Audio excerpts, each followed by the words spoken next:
Totalitarianism and authoritarianism are a terrifying thing when they exert influence within society. Whilst there are many examples of how this can occur for differing ideologies, one common thing among many is the influence of one component of Marxism. That is the notion of conflict theory, and the idea of the oppressor versus the oppressed, and the need for a revolutionary mindset to overcome this, which has manifested in many ways across the globe in recent years and over a century, in many divergences into other social causes, and for differing ideologies. The common denominator is this notion of needing conflict to overcome perceived structural oppression or power differentials, which is and was a central tenet of Marxism from the early to mid-19th century, which would even go on to influence fascism. Whilst many other examples may be more hypocritical or reactionary, many have also been less successful. No more successful have these attempts been than with pure Marxism-inspired regimes, from the Bolshevik Revolution in Russia onwards. To express this as successful is to recognize the extraordinary amount of influence Marxism has had on society, such that many perspectives regarding change and progress are infused with a pre-existent Marxist climate in which Marxism has permeated universities and the media during the 20th century over many decades, particularly over the last 6 decades. But it even influenced many social movements existing in the 19th and early 20th century, with many adherents of social movements not even specifically knowing they were influenced by Marxist theory. What is also not often understood is the extent to which corporations backed and supported these movements from the Bolsheviks in the Russian Revolution onwards through the 20th century. The extent to which this influence exists in significance only contends with that of liberalism, as originally born out of England and then America beginning in the late 17th century, with a consolidation of liberalism occurring after World War II. Whilst Marxism has many important points to it, certain aspects such as conflict theory, as part of orthodox Marxism, can claim a large portion of atrocities over the last century. Here are some, but certainly not all, of the atrocities and horrific conditions which occurred under conflict theory-based Marxist regimes. The Gulags. One of the most immediate associations to left-wing extremism is the Gulag system, which was originally highlighted by an intellectual dissident imprisoned in the Gulags under Stalin and eventually freed after Stalin's death, in a significant book called the Gulag Archipelago. Whilst often not well understood, the Gulags represented a system of containment camps, or a prison system for political dissidents under communist rule in Russia, brought in shortly after the Bolshevik Revolution and during Lenin's leadership.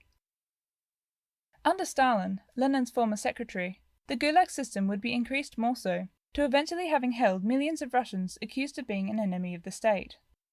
Whilst under the Tsar's rule, people of Russia had faced significant oppression and exploitation, from kulaks administering justice to impoverished peasants and the anti-Jewish pogroms of the 1800s, and no standard protection for individuals.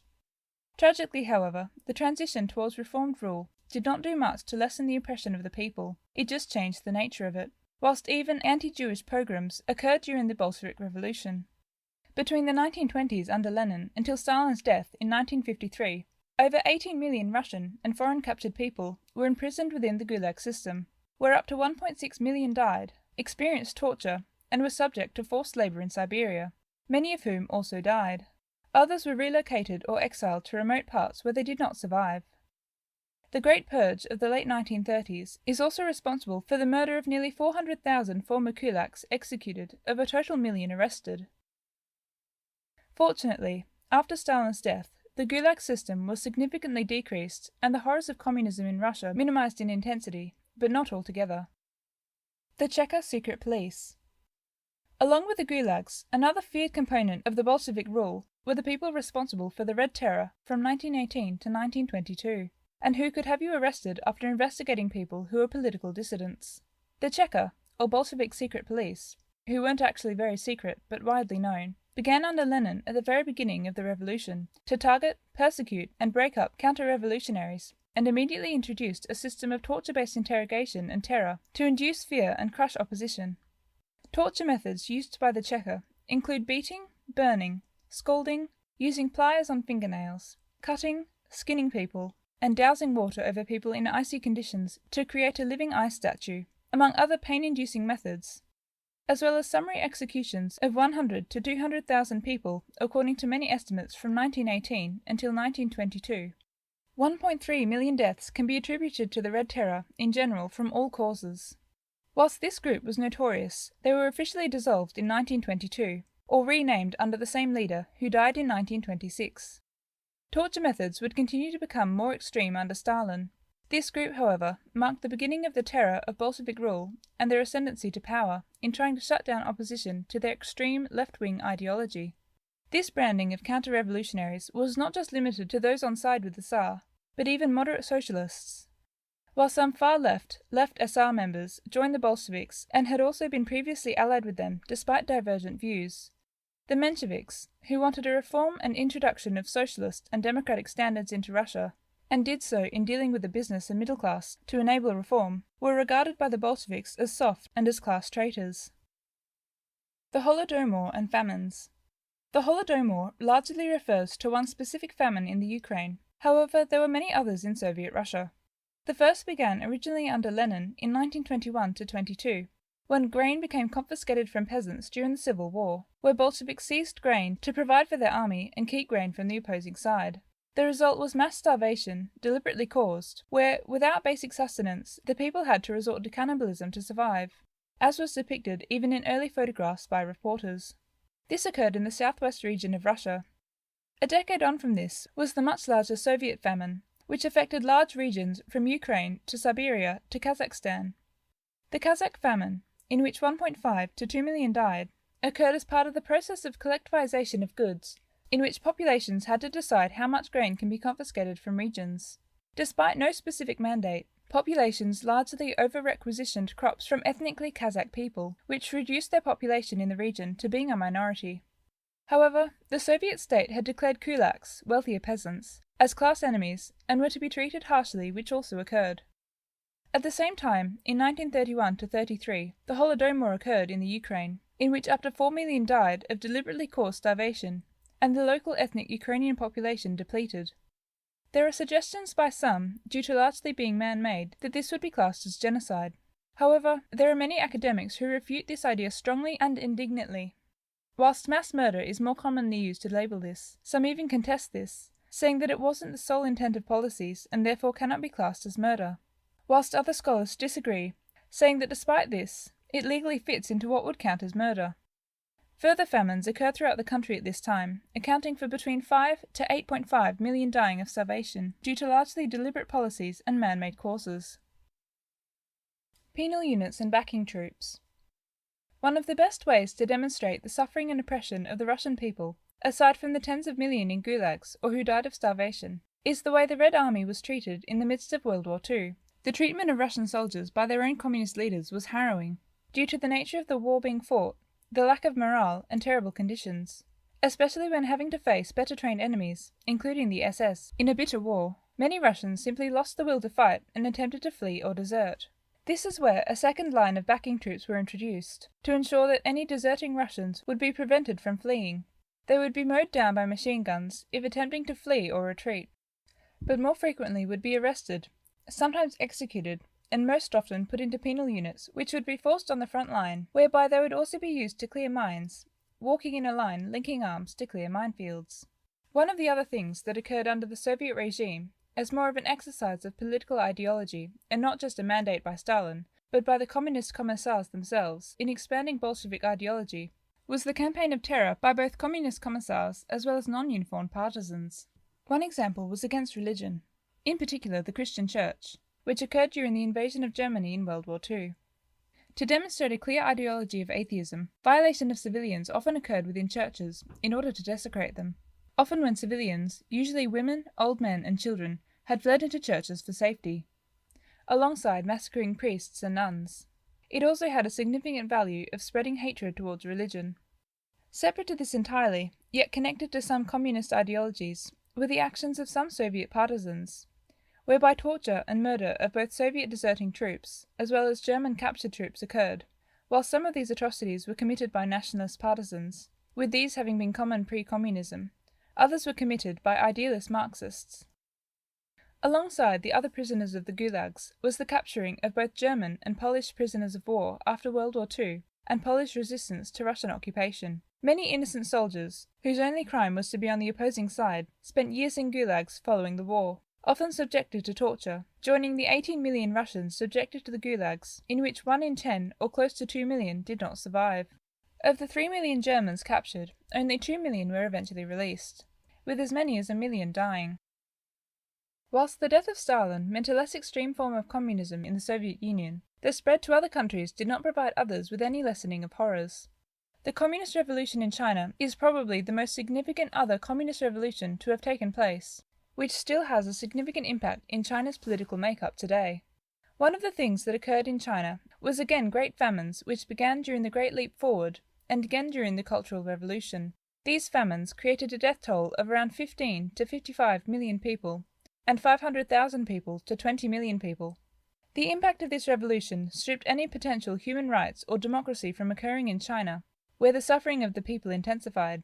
People were stripped of food and resorted to eating anything, in which still today the appalling treatment of animals for food in China takes animal welfare reform requirements to another level. This was largely influenced by these mass famines, in which attempts at pest management or eradication of rats, flies, mosquitoes and sparrows, the four pests, meant a complete disruption to the ecosystem and damage to crop production. Whilst the Great Leap Forward had up to 55 million deaths, according to some historians, 6 to 8%, or a few million of these, were tortured first before being preemptively killed by the government. Others also died after being sent to labour camps. The crimes for these punishments were usually questioning the politics of the Great Leap Forward, which was based on Marxist-Leninist principles. Around the time that Mao Zedong died, communism had already set foot in Southeast Asia, and during the 70s had been established in Cambodia under Pol Pot and the Khmer Rouge.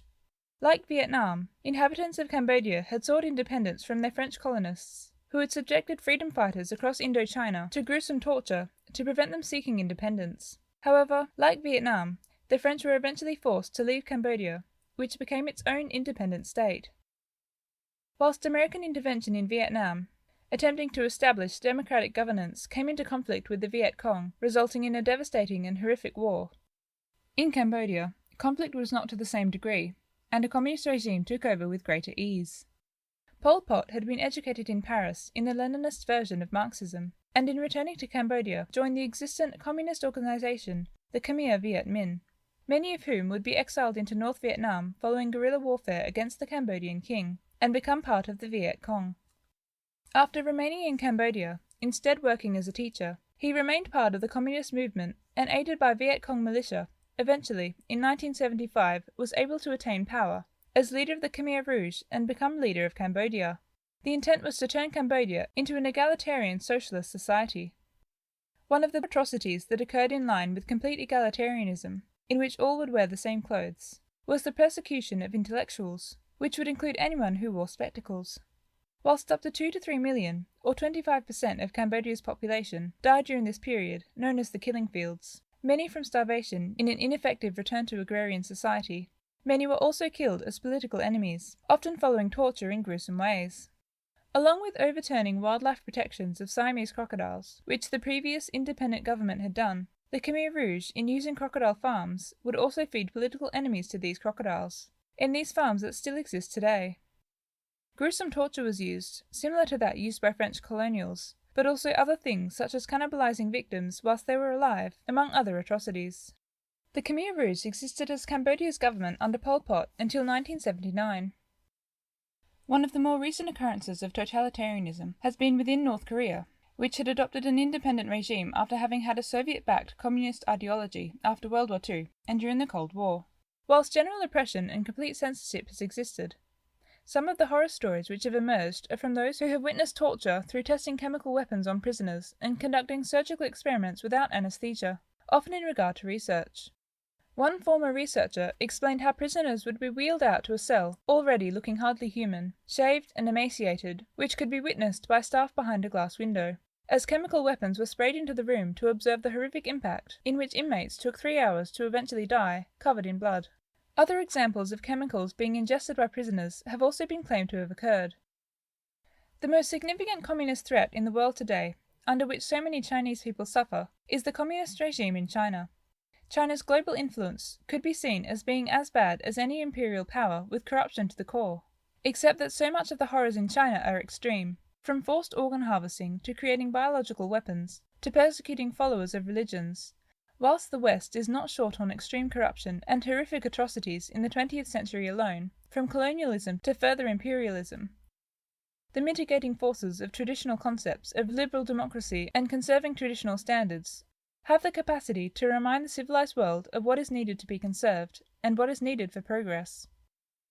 Whilst many left-wing intellectuals prefer to play down the atrocities of the left, with some even suggesting that the atrocities of Lenin onwards were a right-wing deviation which to some extent is correct, and that groups like the Socialist Revolutionaries were the real left and not the Bolsheviks, the fact remains that unlike the Mensheviks, who were clamped down on and seen as soft by the Bolsheviks, as were the provisional government supporting Socialist Revolutionaries, the Left SR, a radical group that split from the Socialist Revolutionaries, were allied with and united with the Bolsheviks under Lenin despite divergent views, with many of them joining the Cheka, who tortured political opponents, many having engaged in terrorism prior and known for violence as their calling card.